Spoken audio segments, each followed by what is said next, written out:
Hello friends, welcome again to best guruji. So आज की video के अंदर हम देखने वाले हैं कि कैसे हम लॉगर का यूज़ करते हैं और अपनी एप्लीकेशंस के जो लॉग्स हैं उनको अच्छा बनाते हैं। एंड लॉगर का यूज़ हम क्यों करते हैं और कंप्लीट कि हम स्प्रिंग बूट के अंदर कैसे लॉगर का यूज़ कर सकते हैं और कैसे अपनी एप्लीकेशंस के लॉगिंग स्टाइल को बहुत अच्छा बना सकते हैं, वो उसके उसके बारे में आज हम कंप्लीट डिस्कशन करेंगे इस वीडियो के अंदर। तो उससे पहले अगर आपने हमारे चैनल को अभी तक सब्सक्राइब नहीं किया तो ज़रूर से सब्सक्राइब कर लो ताकि आपको इसी टाइप के नया नया कंटेंट और भी मिलता रहे। उसके अलावा हमने हमारा स्प्रिंग बूट जो पूरा ट्यूटोरियल है वो स्टार्ट किया हुआ है, जिसके अंदर हम सारा कुछ बता रहे हैं कि स्प्रिंग बूट में रेस्ट एपीज कैसे बनाते हैं। उसके अलावा आप कस्टम रिस्पॉन्स हैंडलिंग कैसे करते हैं, एक्सेप्शन हैंडलिंग कैसे करते हैं, ग्लोबल एक्सेप्शन हैंडलिंग कैसे करते हैं। तो ए टू जेड कंप्लीट हमारा कोर्स जो है वो चल रहा है अभी, और हमने अलग अलग वीडियोस बनाई हुई हैं। तो आप एक बार ज़रूर से हमारे चैनल पे विजिट करके और एक बार से चेक ज़रूर से करना, अगर आपको कुछ भी वैल्यूएबल लगे तो ज़रूर से देखना। सो वीडियो को स्टार्ट करते हैं। तो हम सबसे पहले क्या देखते हैं कि हम लॉगिंग का यूज़ क्यों करते हैं। सो बेसिकली क्या है कि मान लो आपकी एक एप्लीकेशन है वो प्रोडक्शन पे रन कर रही है, ओके, और वहाँ पर क्या होता है कि आपकी एप्लीकेशन में कोई एपीआई में कोई इशू आ जाता है, कोई एपीआई कोई चीज़ की वजह से कहीं पे फट रही है या कोई इशू वहाँ पर डिटेक्ट होता है। तो आपको कैसे पता चलेगा कि वो पर्टिकुलर इशू कैसे है, ओके, सो प्रोडक्शन के ऊपर। सो उस केस के लिए हम क्या करते हैं कि हम अलग अलग टाइप के लॉगिंग लेवल्स को इम्प्लीमेंट करके रखते हैं, और हम क्या करते हैं देन उस एपीआई को रेंडमली हिट करते हैं एंड लॉग्स में चेक कर लेते हैं कि वहाँ पर क्या इशू आ रहा है। तो हमें पता चल जाता है कि हाँ हमारी एपीआई में ये पर्टिकुलर इशू है, देन हम उस इशू को फिक्स कर सकते हैं। तो लॉगिंग हमारे लिए बहुत यूज़फुल होती है। दूसरी चीज़, हम हमारे कस्टम जो लॉगिंग है उसके लिए हम हमारी फाइल्स बना सकते हैं, जिन फाइल्स के अंदर हमारे रेगुलर जो न्यू लॉग्स होते हैं वो अपडेट होते रहते हैं, और हम उन फाइल्स में जा के भी चेक कर सकते हैं लॉग्स को। और हम क्या करते हैं, हम टर्मिनल बेस पे भी करते हैं, कंसोल बेस पे, जिसके ऊपर भी हम लॉग्स लगाते हैं। कंसोल में भी हमारे लॉग चलते रहते हैं। जैसे कि मैं आपको ये स्प्रिंग बूट एप्लीकेशन रन करके दिखाता हूँ। तो अभी आप देख सकते हो कि यहाँ पर ये कंसोल पर ये बहुत सारे लॉग्स आए हैं स्प्रिंग बूट एप्लीकेशन के, जिसके अंदर ये आपको बताता है कि कौन से दिन को कौन से टाइम पे ये आपका लॉग है, लॉग का लेवल क्या है। अभी मैं आपको कंप्लीट एक्सप्लेन करूँगा, आपको ज़्यादा सोचने की ज़रूरत नहीं है, हर एक चीज़ मैं आपको आगे बताऊँगा। लॉग्स का लेवल क्या है, आपकी थ्रेड आईडी क्या है, आपका प्रोजेक्ट नेम क्या है, उसके अलावा आप कौन सी अभी थ्रेड जो है वो रन कर रहे हो, उसके अंदर आप कौन सा पैकेज रन कर रहे हो, कौन सी क्लास रन कर रहे हो, और उस क्लास के अंदर आपका मतलब क्या आपका लॉग आ रहा है। तो यहाँ पर सारी चीज़ें आप देख सकते हो कि इसी हिसाब से यहाँ पर प्रिंट करवाई हुई है। तो इसी टाइप से हम इस लॉग्स को कस्टमाइज़ करेंगे हमारे अकॉर्डिंग भी, और हम देखेंगे कि हम ये लॉग्स को किस किस टाइप से कस्टमाइज़ कर सकते हैं और इसमें क्या क्या और यूज़ कर सकते हैं। तो हम आज क्या यूज़ करेंगे, हम जो हमारा SLF4J है उस लॉगर को यूज़ करेंगे। तो मैं क्या करता हूँ, मैं सिंपल यहाँ पर लॉगर बना लेता हूँ, लॉगर का एक इंस्टांस बना लेता हूँ और आपको उसको यूज़ करके दिखाता हूँ कि आप कैसे यूज़ कर सकते हो। तो बेसिकली हम क्या करते हैं, सिंपल मैं यहाँ पर लॉगर को SLF4J से इंपोर्ट कर लेता हूँ एंड देन इसका एक इंस्टांस बना लेता हूँ।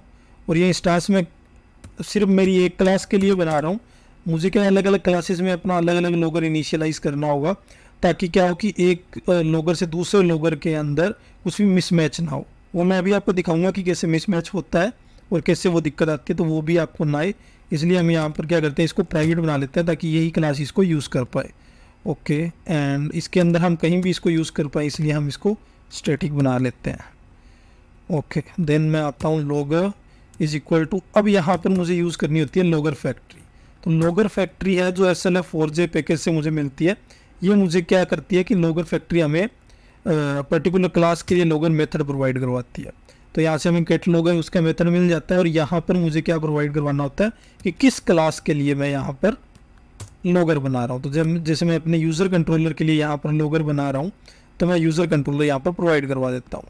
अभी के लिए आप देख सकते हो मैंने बिल्कुल एक स्प्रिंग बूट बेसिक प्रोजेक्ट लिया जिसमें सिर्फ एक एपीआई बनाई हुई है गेट की, हेल्थ चेक की, जो कि क्या करती है कि मैं अगर इस एपीआई को कॉल लगाता हूँ यहाँ पर आकर, तो ये मुझे सिंपल सा रिस्पॉन्स रिटर्न करती है, एप्लीकेशन रनिंग, ओके। सो ये मेरी एप्लीकेशन की हेल्थ बताती है। तो मैंने बिल्कुल बेसिक प्रोजेक्ट बनाया हुआ है जिसमें और मैंने कुछ भी यूज़ नहीं किया हुआ, तो आप इसको ईजिली समझ सकते हो। तो मैंने यहाँ पर क्या किया, मैंने यूज़र कंट्रोलर का क्या किया, यहाँ पर लॉगर इनिशियलाइज किया। तो मैं अभी के लिए क्या करता हूँ, इस एप्लीकेशन को रीरन करता हूँ जस्ट, और मैं अब आपको दिखाता हूँ कि यहाँ पर हाँ, देन हम इस लोगर का एक बार यूज़ कर लेते हैं, देन मैं आपको यहाँ पर लॉग्स में अपडेट दिखा दूँगा इसका। ओके, सो हम क्या करते हैं, यहाँ पर आते हैं सिंपल, और मैं लॉगर से आपको कुछ अभी के लिए मैं यूज़ कर लेता हूँ logger.info, और मैं आपको यहाँ पर कुछ प्रिंट करके दिखाता हूँ। फॉर एग्जांपल हमारे हेल्थ चेक एपीआई को कॉल हो रही है, तो मैं यहाँ पर एक सिंपल सा लॉग प्रिंट करवाता हूँ, which is health API call. Okay, so ये क्या करेगी कि मुझे लॉग में बताएगी कि मेरी जो हेल्थ एपीआई है उसको कॉल लगी है, जब भी इस हेल्थ एपीआई को कॉल लगेगी। ओके, सो आप देख सकते हो सिंपल लॉग्स आ चुके हैं। मैं थोड़ा नीचे कर लेता हूँ इसको, और अब मैं हेल्थ एपीआई को कॉल लगाता हूँ यहाँ से। अब मैं यहाँ पर आया हूँ, अब आप देख सकते हो यहाँ पर, तो ये क्या है कि हेल्थ एपीआई कॉल्ड, ये जो मेरा लॉग है वो आया है। उससे पहले यहाँ पर क्या है, यूज़र कंट्रोलर। अब आप देख सकते हो मेरा प्रॉपर पैकेज है और कौन सी क्लास से मैं कॉल लगा रहा हूँ वो यहाँ पर आए, और उसके अलावा जो बेसिक डिटेल्स है वो सारी यहाँ पर आई है। ये जो आप देख रहे हो ये सारी लॉग डिटेल्स है। अब आप ये कहोगे कि हमने तो कोई लॉग डिटेल्स इसको और बताई नहीं, तो ये सारी डिटेल्स कहाँ से आ रही हैं? ओके, सो वो मैं आपको बताऊंगा कि ये सारी डिटेल्स कहाँ से आ रही है और इसको हम कैसे कस्टमाइज़ कर सकते हैं। अभी के लिए आप जस्ट इतना समझो कि हमने जो लॉग में इन्फो में यूज़ किया है वो हमारे पास प्रिंट हो गया है, यहाँ पे लॉग्स में आ गया है। ओके, उसके बाद अब हम क्या करते हैं, सेकेंड चीज़, अब आप यहाँ पर देख सकते हो कि मेरा पैकेज का नाम है user controller. Okay, so particular मेरी यूज़र कंट्रोलर जो क्लास है उसके थ्रू मैं इसे कॉल लगा रहा हूँ। ये कैसे पता चला इसको, जो मैंने यहाँ पर इसके लिए ये पर्टिकुलर लॉगर बनाया हुआ है। अब क्या होता है इस केस के अंदर, अगर मैं एक पर्टिकुलर क्लास के लिए अलग से लॉगर नहीं बनाता, तो अगर मैं मान लो यहाँ पर कई बार मिसमैच क्या होता है, जो मैंने आपको बताया कि बहुत बार इशू आता है। मान लो बाहर जो मेरी यूज़र एप्लीकेशन है उसको मैं यहाँ पर डाल देता हूँ यूज़र कंट्रोलर की जगह, यूज़र एप्लीकेशन। ओके, इस क्लास को मैंने यहाँ पर यूज़ कर लिया। अब मैं क्या करता हूँ, रीस्टार्ट करता हूँ, एंड अब आप देखना कि क्या डिफरेंस आता है। अभी मैं अपनी एपीआई को कॉल लगाता हूँ जस्ट। ओके, एंड अब आप देख सकते हो यहाँ पर जो मेरा हेल्थ एपीआई कॉल्ड है उसके आगे क्या लॉग आ रहा है, यूज़र एप्लीकेशन का लॉग आ रहा है। यानी यहाँ पर क्या मिसमैच हो गया। अब अगर हम लॉग्स के थ्रू इशू डिटेक्ट करने आए तो हमें ये पता ही नहीं चलेगा कि कौन सी क्लास के अंदर इशू आया है। तो इसलिए पर्टिकुलर लॉगर जो होता है वो अपनी क्लास का ही बनाना चाहिए, ताकि हम लॉग से ये डिटेक्ट कर पाए कि कौन सी क्लास में पर्टिकुलर इशू है या कौन सा लॉग कौन सी क्लास से आ रहा है। ओके, तो इसलिए हमें वही एग्जैक्ट क्लास यूज़ करनी चाहिए जिस क्लास के लिए हम हमारा लॉगर बना रहे हैं। तो जैसे मैं यूज़र कंट्रोलर के लिए बना रहा हूँ, तो अगर यूज़र कंट्रोलर के अंदर मेरी कोई भी लॉगर इन्फो जो भी मुझे शो होती है, तो उसका मुझे यहाँ पर पता चल जाएगा कि ये यूज़र कंट्रोलर क्लास से है। अब आप देख सकते हो यूज़र कंट्रोलर, और इस क्लास से मुझे लॉग मिला है health API called. Okay, so ये आपको बेसिक समझ आ गया होगा यहाँ पर। इसके बाद जो नेक्स्ट स्टेप हम चलते हैं, अब मैं आपको बताता हूँ कि हमारे लॉगिंग लेवल होते हैं कुछ। यानी आप जो भी यहाँ पर लॉग करवा रहे हो, जो भी आप यहाँ पर अपने टर्मिनल के ऊपर जो भी प्रिंट करवा रहे हो लॉगर के थ्रू, तो इसके कुछ लेवल्स होते हैं बेसिक। सो यहाँ पर हमारे पास 5 लेवल होते हैं इसके टोटल। तो जैसा कि आप पांचों लेवल को यहाँ पर स्क्रीन पर देख सकते हो, तो सबसे पहला जो लेवल होता है वो होता है ट्रेस लेवल। देन उसके बाद में जो लेवल आता है वो आता है debug, then info, then warn, and then error level. Okay, so अभी के लिए आपको ज़्यादा नहीं सोचना है इसके अंदर, आप हम जैसे जैसे यूज़ करेंगे तो आपको समझ आ जाएगा। डिफरेंस बस कुछ नहीं है। अगर हम कॉमनली देखें तो हमने जस्ट क्या किया हुआ है, अलग अलग टाइप के लॉग्स को जस्ट एक नाम दिया हुआ है कि हाँ ये इतने अगर लॉग्स आ रहे हैं तो इसको हम ट्रेस नाम देते हैं, इसको डीबग देते हैं, इसको इन्फो देते हैं। अलग कुछ नहीं आएगा, लॉग्स इसी टाइप से आएंगे। बस क्या होगा कि जब आपको बहुत ज़्यादा लॉग्स चाहिए होते हैं अपनी एप्लीकेशन से, कि पर्टिकुलर आपकी कौन सी क्लास से आ रहा है, उस क्लास के अंदर कौन से मेथड से आ रहा है, कहाँ कहाँ क्या क्या इशू है, आपको बहुत ज़्यादा जब मतलब डेप्थ लेवल पे जाना होता है किसी भी एरर के या किसी भी लॉग के, तब हम लॉग लेवल ट्रेस यूज़ करते हैं। देन उससे थोड़ा सा कम लेवल तक के आपको अगर लॉग्स चाहिए होते हैं तो देन हम डीबग लेवल यूज़ करते हैं। कई बार हमें एप्लीकेशन के अंदर कुछ भी डीबगिंग के लिए लॉग्स लगाने होते हैं, तो उसके अंदर हमें बहुत सारे लॉग्स प्रिंट करने पड़ते हैं, हमें एप्लीकेशन के काफ़ी डेप्थ तक जाना पड़ता है हमारे चेक के लिए, तो उस टाइप पे हम डीबग लेवल यूज़ करते हैं। उससे कम जो लेवल होता है वो इन्फो लेवल होता है। जैसे अभी के लिए आप देख सकते हो यहाँ पर इन्फो लेवल यूज़ हो रहा है, और उससे कम हम चलें तो warn and then error level होता है। तो बाय डिफ़ॉल्ट क्या होता है कि स्प्रिंग बूट एप्लीकेशन के अंदर 3 लॉक्स जो होते हैं वो इनेबल ही होते हैं। जैसे कि आप देख रहे हो अभी तक हमने कहीं भी कोई लॉक कस्टमाइज़ नहीं किया है या कहीं भी डिफ़ाइन नहीं किया है कि हमें जो ये सारे जो लॉक्स पहले से आ रहे हैं कि ये इन्फो के आने चाहिए या क्या डिटेल्स आनी चाहिए। तो ये कुछ जो लॉक्स के टाइप होते हैं ये स्प्रिंग बूट बाय डिफ़ॉल्ट खुद डिफ़ाइन करती है, जिसके अंदर ये 3 टाइप की जो डीबगिंग लेवल है उसको इनेबल रखती है, जो है हमारे इन्फो, वॉन और एरर। उसके अलावा अगर हमें ट्रेस और डीबग को अगर इनेबल करना है तो वो हमें खुद कस्टमाइज़ करके इनेबल करना पड़ता है अपनी कॉन्फ़िगरेशन के अंदर। वो मैं आपको आगे बताऊंगा कि हम कैसे करेंगे। तो जस्ट अभी के लिए अगर मैं आपको ये चीज़ वेरीफाई भी करवा सकता हूँ, यहाँ पे आप देख सकते हो कि हम लोगर डॉट, जैसे मैंने इन्फो यूज़ किया हुआ है, अभी मैं यूज़ कर लेता हूँ वॉन, और मैं इसके अंदर कुछ प्रिंट करवाता हूँ। जैसे मैं अलग अलग लॉग्स के अंदर आगे लिख देता हूँ कि ये लॉग किस चीज़ का है, तो मैं इसके अंदर इसका लेवल लिख देता हूँ इन्फो। देन मैं यही सेम लॉग जो हैं वो यूज़ कर लेता हूँ आगे, एंड यहाँ पर इसका टाइप लिख देता हूँ मैं वॉन। तो आपको मैं सभी प्रिंट करवा के दिखा दूंगा तो आपको पता चल जाएगा कि हम कौन सा लेवल यहाँ पर जो है वो बाय डिफ़ॉल्ट इनेबल्ड है। और आगे मैं जैसे जैसे इनेबल करूँगा तो आप जैसे जैसे यहाँ पर प्रिंट होगा तो आपको ये चीज़ पता चलती जाएगी कि कौन सा लेवल अभी हमारा इनेबल हो चुका है। तो वॉन के बाद मैं यूज़ करता हूँ एरर, तो मैं यहाँ पर लिख लेता हूँ एरर। उसके बाद मैं यूज़ करता हूँ डीबग एंड उसके बाद मैं यहाँ पर यूज़ करता हूँ ट्रेस, एंड देन मैं यहाँ पर लिख लेता हूँ ट्रेस। तो ये 5 लेवल्स हैं। अभी मैं आपको दिखाता हूँ चला के हमारी एप्लीकेशन की कौन कौन से लेवल हैं वो इनेबल्ड हैं, और जो इनेबल नहीं है वो सिंपली हमारे यहाँ पर लॉग्स के अंदर आउटपुट में प्रिंट नहीं होंगे। ओके, सो अभी मैं अपनी एपीआई को कॉल लगाता हूँ जस्ट, और अब आप यहाँ पर देख सकते हो कि हमारे पास सिर्फ 3 जो लेवल्स तक हैं उसी लेवल तक हमारे लॉग्स प्रिंट हुए हैं। और ये यहाँ पे आगे इनके लेवल भी देख सकते हो, इन्फो, वॉन और एरर। ओके, यहाँ पर यहाँ से आप देख सकते हो। तो ऐसे लॉग लेवल सेट होते हैं, मतलब लॉग लेवल्स हम प्रिंट करवा सकते हैं। तो इस टाइप से हमें पता चलता है। देन हम क्या करते हैं, नेक्स्ट हम देखते हैं कि हम अब हमारा जो डीबग है और जो हमारा ट्रेस है उसको कैसे इनेबल करेंगे। नॉर्मल हमारी एप्लीकेशन डॉट प्रॉपर्टीज़ के अंदर कॉन्फ़िगरेशन करके, और उसके बाद में एडवांस कॉन्फ़िगरेशन करके हम इस पूरे रिस्पॉन्स को अपडेट करके दिखाऊंगा मैं आपको बहुत अच्छे वे में। तो अभी हम नॉर्मल क्या करना होता है, हमें हमारी एप्लीकेशन डॉट प्रॉपर्टीज़ में आना होता है, और यहाँ पर हमें क्या करना होता है, हमारे जो एप्लीकेशन के लॉग होते हैं उसको हम यहाँ से इनेबल कर सकते हैं, डीबग को या ट्रेस को। तो उसके लिए हमें क्या करना होता है, हमें यहाँ लिखना होता है लॉगिंग डॉट लेवल। देन हमें क्या करना होता है, या तो आप पैकेज का, अगर आपको पूरी अपनी पूरी एप्लीकेशन के लिए अगर लॉग लेवल चेंज करना है तो आप यूज़ कर सकते हो रूट इज इक्वल टू जो भी आपने लॉग लेवल रखना है। जैसे फॉर एग्जांपल अभी डीबग को आपने इनेबल करना है, तो एप्लीकेशन को जस्ट रीरन करता हूँ इतना करके, एंड आप देख सकते हो बहुत सारे लोग मेरे पास यहाँ पर आ चुके हैं क्योंकि मैंने डीबग ऑप्शन इनेबल कर दिया। तो डीबग के अंदर मैंने आपको बताया कि लॉग्स के जो डेप्थ है वो बहुत ज़्यादा हो जाती है, इस वजह से बहुत सारे लॉग्स हमारे पास यहाँ आते हैं। तो अब मैं अपनी एपीआई को कॉल लगा दिखाता हूँ कि जो हमने 5 प्रिंट कराए हुए उनमें से कितने लॉग्स प्रिंट हो रहे हैं। तो अभी मैं चलता हूँ, बहुत सारे लोग यहाँ पे आ चुके हैं, ये देख सकते हो आप। तो यहाँ पर अभी हमारे पास जो है वो 4 लॉग्स आए हैं, और चारों की डिटेल ये हमें दे रहा है इन्फो, वॉन, एरर और डीबग। मीन्स हमारा जो डीबग लेवल है वो अभी इनेबल हो चुका है, और यहाँ से डीबग वाला भी प्रिंट हो रहा है। तो इस टाइप से हम जो लेवल्स है।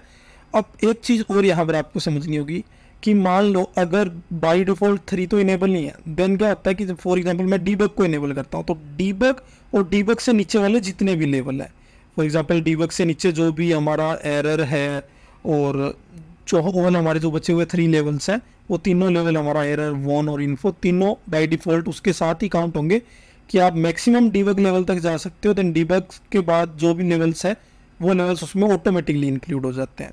ऐसे ही अगर मैं इस लेवल को यहाँ पर क्या करता हूँ, यहाँ पर मैं लेवल को सेट करता हूँ हमारे ट्रेस पे। ओके, सो अब मैंने लेवल को ट्रेस पे सेट किया है, तो क्या होगा कि बाय डिफ़ॉल्ट जो ट्रेस से नीचे वाले हैं, फॉर एग्जांपल डीबग है और बाकी तीनों भी हैं, तो वो बाय डिफ़ॉल्ट इसमें इंक्लूड हो जाएंगे। यानी अब ट्रेस लेवल तक के प्रिंट होंगे और उससे नीचे वाले भी सारे लेवल के लॉग्स प्रिंट होंगे। तो इस टाइप से हम क्या कर सकते हैं, लॉग लेवल्स को सेट कर सकते हैं। तो मैं अभी जस्ट इसको रिफ्रेश करता हूँ। अभी आप देख सकते हो हमारे पास बहुत सारे लॉग्स आए हैं, और ट्रेस लेवल पे हम हैं तो बहुत सारे लॉग्स कंटिन्यूसली आए जा रहे हैं। तो अभी मैं क्या करता हूँ, अपनी एपीआई को कॉल लगाता हूँ, और ट्रेस लेवल पे हम हैं तो बहुत सारे लॉग्स कंटिन्यूसली आए जा रहे हैं। तो अभी मैं क्या करता हूँ, अपनी एपीआई को कॉल लगाता हूँ, और ट्रेस लेवल पे हम हैं तो बहुत सारे लॉग्स कंटिन्यूसली आए जा रहे हैं। तो अभी मैं क्या करता हूँ, अपनी एपीआई को कॉल लगाता हूँ, और यहाँ पर हम रिस्पॉन्स में चलते हैं और आप ये देख सकते हो अब जो हमारे पास सारे रिस्पॉन्स आ रहे हैं, हमारा जो ट्रेस लेवल है वो भी यहाँ पर इनेबल हो चुका है।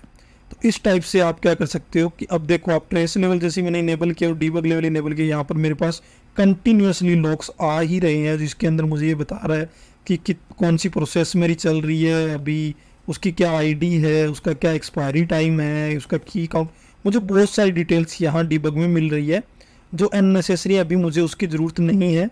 तो मैं इसको अभी के लिए क्लोज कर देता हूँ। तो इस टाइप से आप क्या कर सकते हो, यहाँ पर लॉग्स लेवल को डिफाइन कर सकते हो।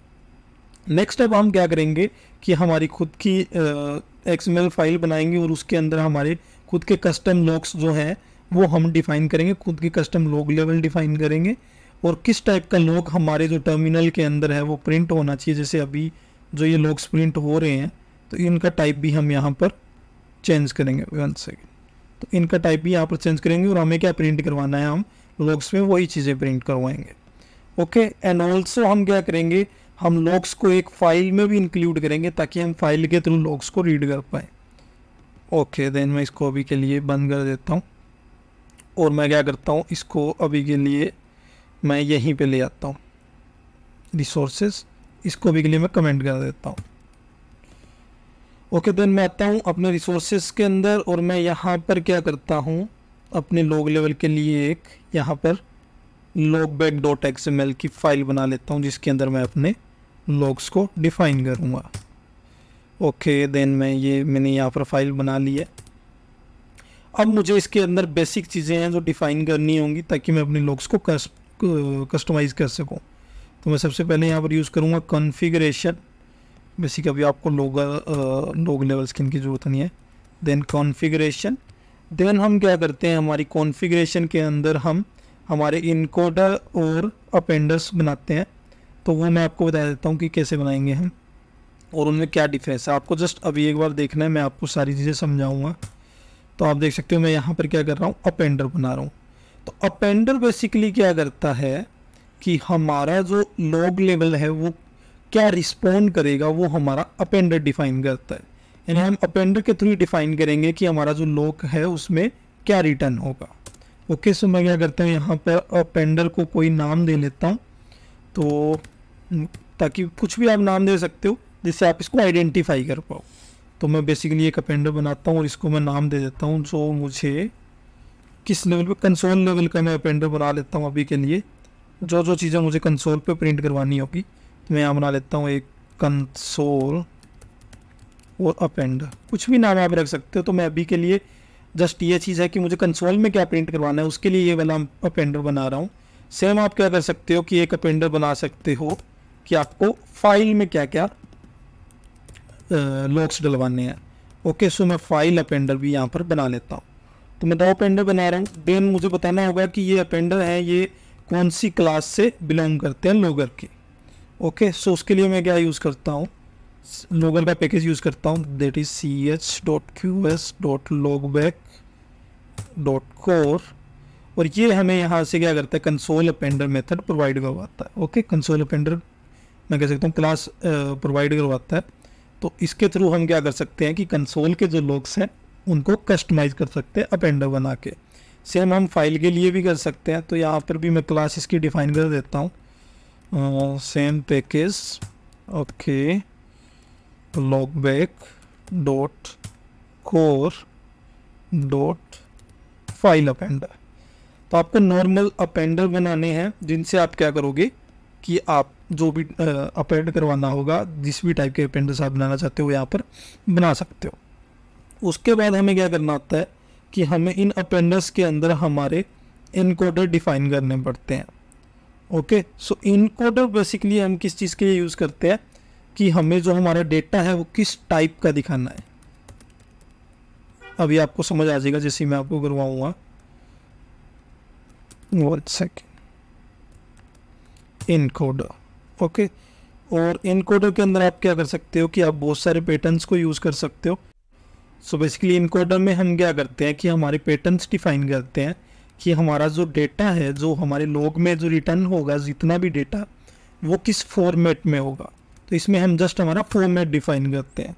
तो जैसे मैं यहाँ पर फॉर्मेट में डिफाइन कर देता हूँ normal percentage D hours, okay, then month, then hour, then minute, then second, okay. तो ये मैंने एक बेसिक फॉर्मेट है वो ले लिया है मेरी टाइम का, जो मुझे टाइम रिटर्न करेगा मेरे लॉग के अंदर कि अभी किस टाइम पर वो लॉग आया है। तो आपको इस पैटर्न को याद रखने की ज़रूरत नहीं है, ये आप बेसिक पैटर्न है, मैंने भी डॉक्यूमेंटेशन से लिया है, तो आप भी डॉक्यूमेंटेशन से बेसिक पैटर्न ले सकते हो और अलग अलग पैटर्न्स का यूज़ कर सकते हो। इन चीज़ों को याद रखने की ज़रूरत नहीं होती, जब आपको पैटर्न की ज़रूरत होती है तो आप ये नॉर्मल डॉक्यूमेंटेशन से ले सकते हो कि पैटर्न्स हम कैसे बनाते हैं। देन मैं क्या करूँगा कि कौन सी थ्रेड है जो चल रही है उसके डिटेल रिटर्न करवानी है, तो उसके लिए मैं यहाँ पर यूज़ करूँगा। देन मैं क्या करूँगा कि मुझे अपने लेवल्स जो हैं वो पता लगाने हैं। मैंने लेवल यहाँ लिखा है अगर, तो लेवल से क्या होगा कि डीबग लेवल है, वोन लेवल है, कौन से वाला अभी लेवल है करंट मेरे लॉग का, वो रिटर्न होगा। -5 मैंने इसलिए लगाया है क्योंकि अगर हम सभी लेवल्स की स्पेल को देखें तो मैक्सिमम 5 करेक्टर्स हैं। तो मीन्स अगर कोई 4 करेक्टर वाला भी लेवल प्रिंट होगा, जैसे वोन प्रिंट हुआ तो फोन में 4 करेक्टर है तो 1 स्पेस आ जाएगा, ताकि हमारे जो लॉग्स हैं वो थोड़े अच्छे दिखे, इसलिए हम जस्ट इसको यूज़ कर रहे हैं। 5 लेटर्स का जो स्पेस है वो मेंटेन रहे कॉलम वाइज, जस्ट इसलिए हम यहाँ पर ये ले रहे हैं। उसके बाद मैं यूज़ कर लेता हूँ यहाँ पर लॉगर को, sorry 1 second, percentage logger, okay. So इससे क्या होगा कि हमारी कौन सी पैकेज है या हमारा कौन सा क्लास है वो रिटर्न होगा।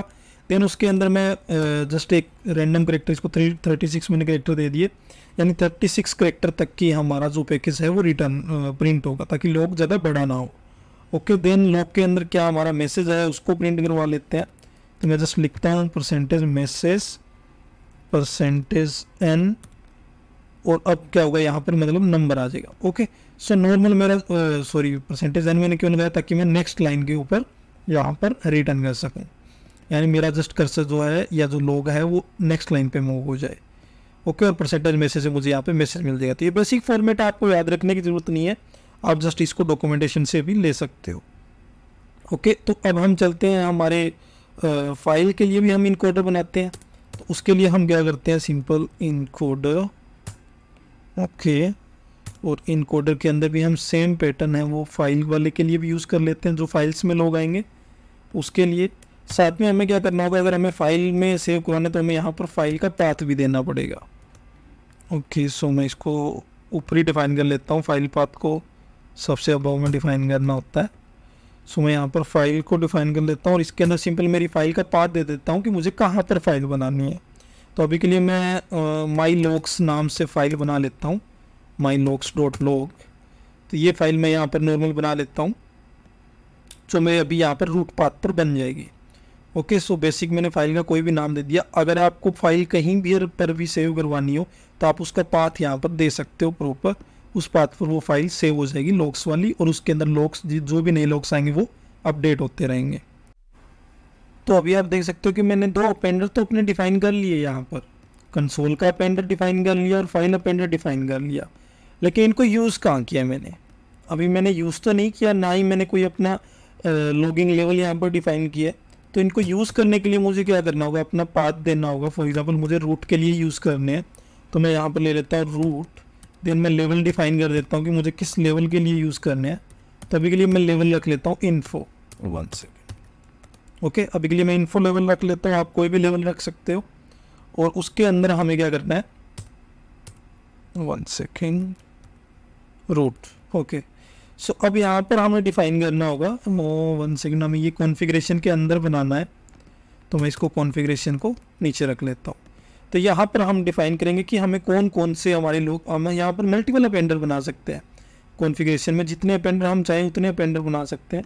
देन हमें कौन सा अपेंडर कब यूज़ करना है वो हमें यहाँ पर डिफाइन करना होगा, ओके। सो मैं यहाँ पर डिफाइन करता हूँ कि जो रूट के लिए मेरा जो लेवल है वो इन्फो रहेगा लॉग्स का, और यहाँ पर मैं कौन कौन से अपेंडर जो यूज़ करना चाहता हूँ तो उसके लिए मैं लिखूँगा अपेंडर रेफरेंस, सॉरी मैंने यहाँ पर अपेंडर रेफरेंस, एंड देन यहाँ पर रेफरेंस के लिए मैं यूज़ करूँगा रेफ इज इक्वल टू, और मैं यहाँ पर अपने अपेंडर का नाम मेंशन कर दूंगा। फॉर एग्जांपल मुझे अगर कंसोल अपेंडर यूज़ करना है तो मैं कंसोल अपेंडर, और जिसको मैं जस्ट यहाँ पर क्लोज कर दूंगा। सेम मुझे क्या करना होगा, अपेंडर रेफरेंस का यूज़ करना है, then reference is equal to file appender. तो मैंने यहाँ पर इसको बता दिया कि मेरे रूट के लिए आप इन्फो लेवल को सेट करो और उसके साथ ये दो अपेंडर जो है वो यूज़ करो। 1 second, we need to just close. Okay, so ये दो आपने अपेंडर यहाँ पर यूज़ करने हैं, और उसके साथ क्या है कि आपको इन्फो लेवल यूज़ करना है। मैंने अपनी एप्लीकेशन को बता दिया है। अब जस्ट मैं अपनी एप्लीकेशन को रीस्टार्ट करता हूँ।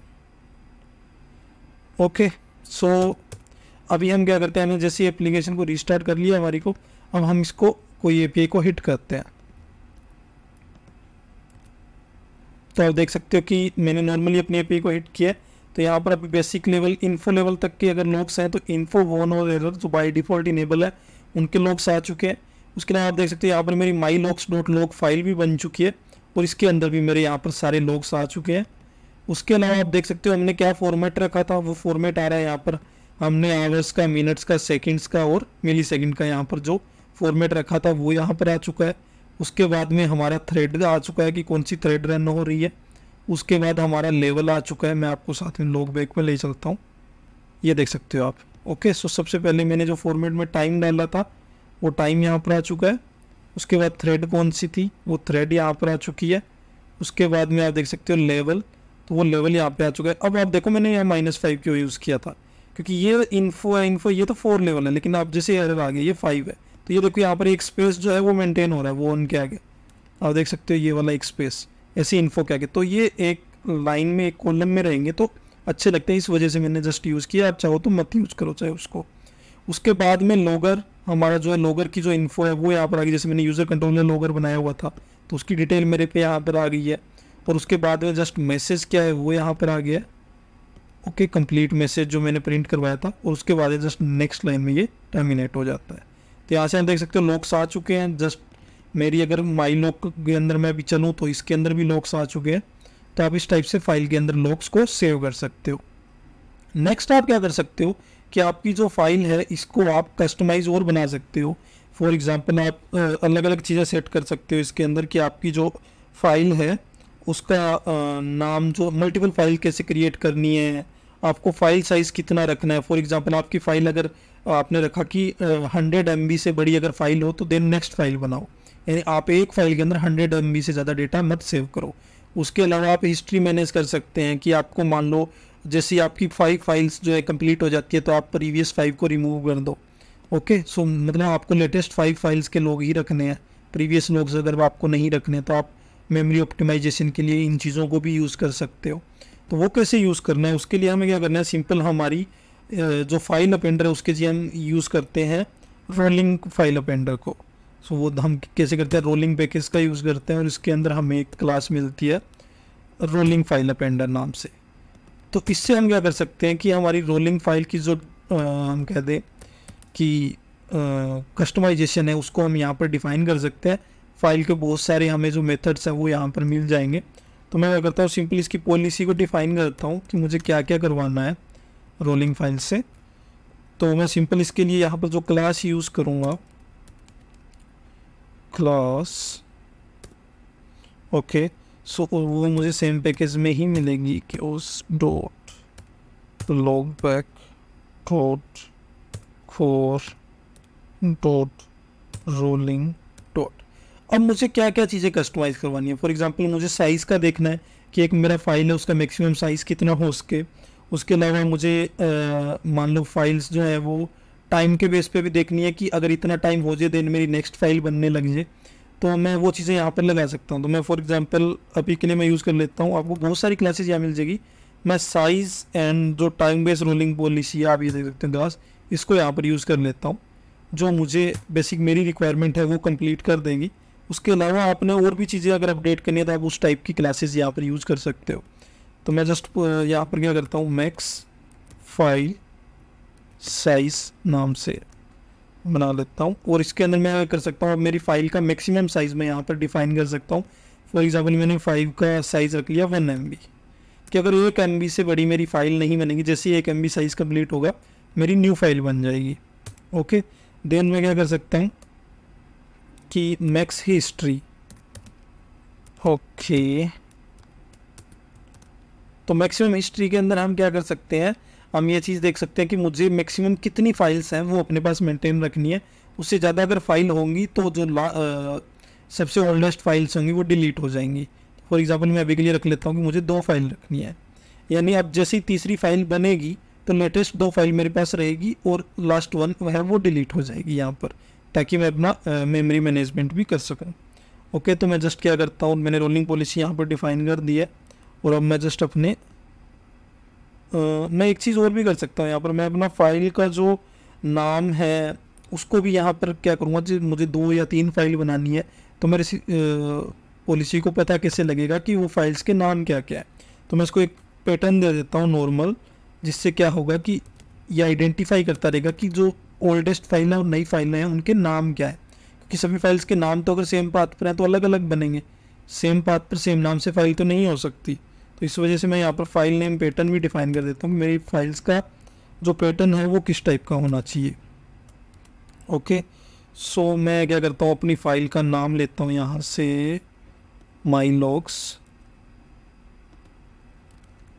ओके, और मुझे यहाँ पर पैटर्न डिफाइन करना तो मैं यूज़ कर लेता हूँ कि मेरा जो परसेंटेज टी हो मैं यहाँ से डिफाइन कर लेता हूँ नॉर्मल। मुझे फॉर एग्जांपल डे एंड मुझे यहाँ पर क्या चाहिए, मैं आवरली बेस पे कर लेता हूँ। फॉर एग्जांपल आवर एंड मैं रख लेता हूँ मिनट्स। ओके, सो आवर और मिनट्स के बेस पे कर लेता हूँ एंड डॉट परसेंटेज है जिससे इंडेक्स होगी, और जो डॉट लॉग है वो मैं लास्ट में कर देता हूँ ताकि मेरा फाइल का नाम अपडेट हो जाए, देन डॉट लॉग एक्सटेंशन लग जाए। तो अब क्या होगा कि मेरी जो फाइल का नाम है उसके आगे बाय डिफ़ॉल्ट आवर्स और मिनट्स, जो उस टाइम के आवर्स और मिनट्स होंगे वो लग जाएंगे उसके नाम में ही, और जस्ट इंडेक्स जो होगी वो लग जाएगी। डॉट लॉग फाइल यहाँ पर मेरी बन के तैयार हो जाएगी। और जो मेरी जो बाय डिफ़ॉल्ट फाइल है वो हमेशा माई लॉग्स डॉट लॉग रहेगी। तो जो मेरे बिल्कुल लेटेस्ट लॉग्स होंगे वो हमेशा माई लॉग्स के अंदर रहेंगे, हर बार जो भी लेटेस्ट लॉग्स आएंगे, और जो ओल्डेस्ट फाइल्स बनती जाएंगी वो इस फॉर्मेट से बनती जाएंगी। तो अभी कैसे बनेंगे आपको जस्ट मैं नॉर्मली दिखा देता हूँ अपनी एप्लीकेशन को रीरन करके। सो ये जस्ट मैंने एप्लीकेशन को यहाँ पर रीरन कर लिया है एंड मैं अपनी API को कॉल लगाता हूँ। तो आप अब यहाँ पर देख सकते हो कि यहाँ पर तो ये मेरी जो है लेटेस्ट फाइल है अभी के लिए इसका साइज़ भी 1 MB से ज़्यादा नहीं हुआ है और टाइम भी 1 मिनट से ज़्यादा नहीं हुआ है। तो इस वजह से क्या है कि ये फाइल हमें शो हो रही है। सो मैं क्या करता हूँ, एक बार मैंने और API कॉल लगाया, जस्ट अभी भी उससे क्रॉस नहीं हुआ साइज़। सो मैं कुछ टाइम जैसे 1 MB से क्रॉस होगा या फिर टाइम जो होगा वो 1 मिनट से ज़्यादा होगा तो ऑटोमेटिकली, जैसे अभी चल रहा है ना 3750, अभी देख सकते हो आप, जैसे ही यहाँ पर 38 आया मेरे पास सिर्फ इस फाइल के अंदर इतने ही लोग हैं माई लॉग्स के अंदर, उससे अलावा जितने भी और लोग थे वो सारे इस फाइल के अंदर है। जो 37 मिनट तो आप देख सकते हो यहाँ पर 23.37। ओके, सो 11:37 तक के लोग जो हैं वो मेरे इस फाइल के अंदर है, एंड देन जो लेटेस्ट लोग हैं अभी के 11:38 के वो सारे मेरे इस फाइल के अंदर है। तो मैं यहाँ से क्या कर सकता हूँ, जस्ट अपने पोस्टमैन पे जाता हूँ और मैं देखता हूँ, जैसे अभी हम 39 का भी देख लेते हैं 2 मिनट का। ओके, सो 38 के जितने भी लोग हैं आप देख सकते हो इस फाइल में मेंटेन हो रहे हैं, और यहाँ पर जो मेरे जिस फॉर्मेट से फाइल बनाई थी 11:37 जो आप देख सकते हैं यहाँ पर 11:37 की यहाँ पर फाइल बन रही है।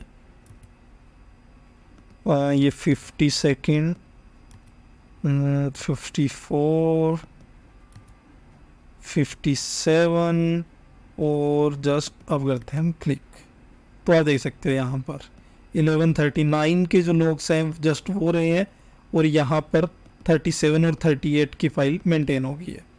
अब क्या होगा कि ये 2 फाइल तो बन चुकी है, मैंने मैक्सिमम 2 फाइल रखी थी। अब जैसे ही 39 वाली फाइल कंप्लीट होगी तो ऑटोमेटिकली 37 वाली फाइल यहाँ से डिलीट हो जाएगी। तो इस टाइप से आप क्या कर सकते हो, आप देख सकते हो मेरे लॉग्स भी किस टाइप से बढ़िया से आ रहे हैं। मेरे पास ओनली टाइम, देन मेरी थ्रेड, देन लॉग का लेवल, उसके अलावा यहाँ पर मेरी जो कौन सी क्लास के अंदर एरर आ रही है और मेरा क्या लॉग आ रहा है वो जस्ट यहाँ पर प्रिंट हो रहा है। तो इस टाइप से हम क्या कर सकते हैं, हमारे लॉग्स जो हैं वो कस्टमाइज़ कर सकते हैं और हम जो स्प्रिंग बूट के अंदर इन चीज़ों को यूज़ कर सकते हैं। सो वीडियो अच्छी लगी हो, वीडियो को लाइक करना। इसी टाइप के न्यू कंसेप्ट और सीखने हो आपको बिल्कुल इजी लैंग्वेज में, मैं आपको आगे और भी सिखाऊंगा, और भी वीडियोस आएंगी। और आप हमारे कोर्स को भी फॉलो कर सकते हो जो अभी स्प्रिंग बूट का ट्यूटोरियल चल रहा है। सो वीडियो को लाइक करना। Thank you.